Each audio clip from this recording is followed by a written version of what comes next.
जरा एक जगह बताए कहाँ बैकडोर अपॉइंटमेंट हुआ है, एक नाम लेके बताएं हमें। वो कहते हैं कि एक सेकंड, आप एक सेकंड, आउटसोर्स बैकडोर नहीं होता है। अब मैं पीडीपी वालों को क्या सिखाऊं ना, अब मैं थक गया उनको सिखाते सिखाते।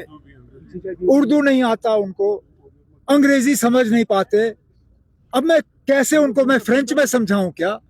खादी इंडस्ट्री बोर्ड के भी फाइल चल रही है बैकडोर। अब बैकडोर अपॉइंटमेंट और आउटसोर्सिंग में जमीन आसमान का फर्क है। हम नौकरियां भी लगा रहे हैं, जहां स्कीम के तहत हमें आउटसोर्सिंग करनी पड़ती है, हम आउटसोर्सिंग कर रहे हैं, लेकिन आउटसोर्सिंग बैकडोर अपॉइंटमेंट नहीं है।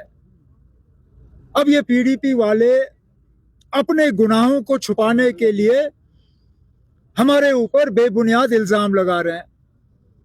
पहले तो उर्दू का इस्तेमाल करना चाहा, वो फेल हुआ। ये बैकडोर अपॉइंटमेंट वाला, ये भी फेल। अब कल मैं उनकी कोई तकरीर देख रहा था कि किसी अफसर ने ट्रांसफर के लिए जो है मांगा और उनसे पैसे मांगे गए, और फिर मोहतरमा अपनी तकरीर में कहती है कि इसमें इंक्वायरी नहीं हुई क्योंकि मिनिस्टर जो है वो नेशनल कॉन्फ्रेंस का ट्रेजरर है। अब मैडम जरा बताएं वो कौन सा मिनिस्टर है जो नेशनल कॉन्फ्रेंस का ट्रेजरर है? क्योंकि जहां तक मैं अपनी तंजीम को जानता हूं, मेरे treasurer member parliament Shami Oberoi साहब हैं, और अभी तक शमी ओबरॉय साहब ना जम्मू कश्मीर में मिनिस्टर बने हैं, ना मरकज में मिनिस्टर बने हैं। तो जब आपको झूठ बोलना है तो मेहरबानी करके थोड़ा सा होमवर्क करिए, जरा सीखिए, सीखने के बाद झूठ बोलिए।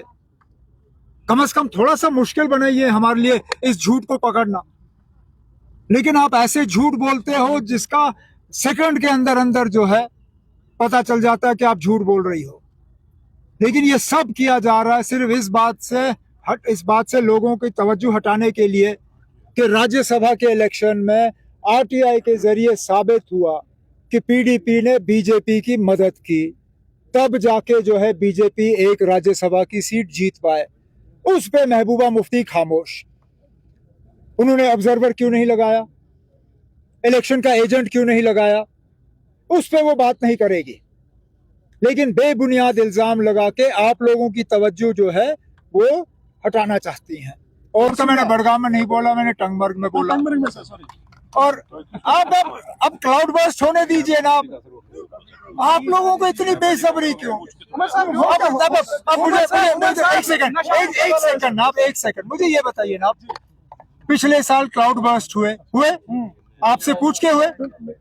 नहीं पूछ के हुए ना, तो ये भी पूछ के नहीं आएगा। जब किसी ने मजबूर किया पीने पे, मजबूर किया नहीं। जब एक सेकंड, आप अपनी मर्जी से आप लोग दुकान में जा रहे हो, क्यों जा रहे हो?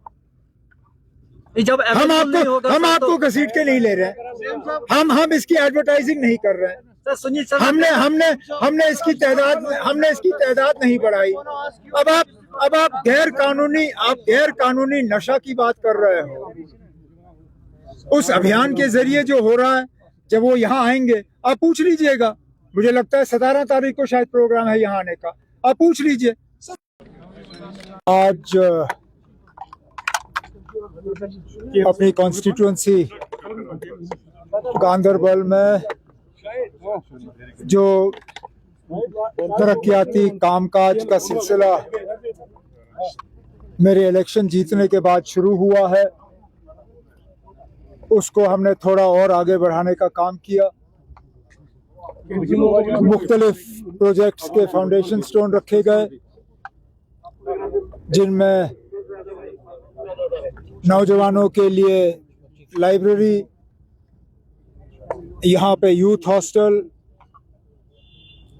कई जगहों पे नई सड़कें, गांदरबल शहर की खूबसूरती को बढ़ाने के लिए बिहामा में रिवर फ्रंट जो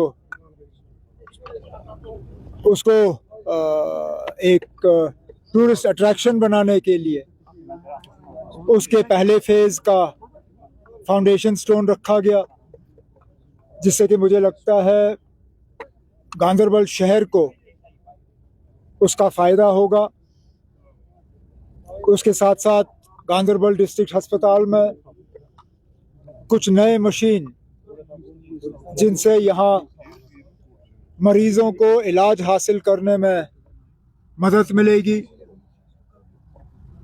2 ऐसे मशीन जहां प्राइवेट सेक्टर में 3-3, 4-4 हज़ार रुपए देने होते हैं टेस्ट के लिए, आज इन मशीनों के जरिए वही टेस्ट हम 500, 700, 800 रुपए में करेंगे।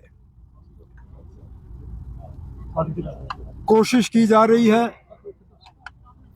कि गांदरबल को सही मायने में उसको डेवलप किया जाए, और सिलसिला पहले ही शुरू हुआ है। इन दौरों का मुझे 2 फायदे होते हैं। एक तो नए काम शुरू हो जाते हैं, दूसरा जो काम हाथ में लिए गए हैं वो कहाँ तक आगे बढ़े हैं उस बात का भी पता चल जाता है। 1-2 काम ऐसे हाथ में लिए गए हैं जिनको और थोड़ा सा एक धक्का मारने की ज़रूरत है ताकि वो जल्दी से मुकम्मल हो। उन दोनों चीज़ों के लिए डिप्टी सीएम साहब से और स्पोर्ट्स मिनिस्टर साहब से बात हो गई है, और उम्मीद करता हूँ कि जल्द से जल्द वो काम भी मुकम्मल हो जाएंगे।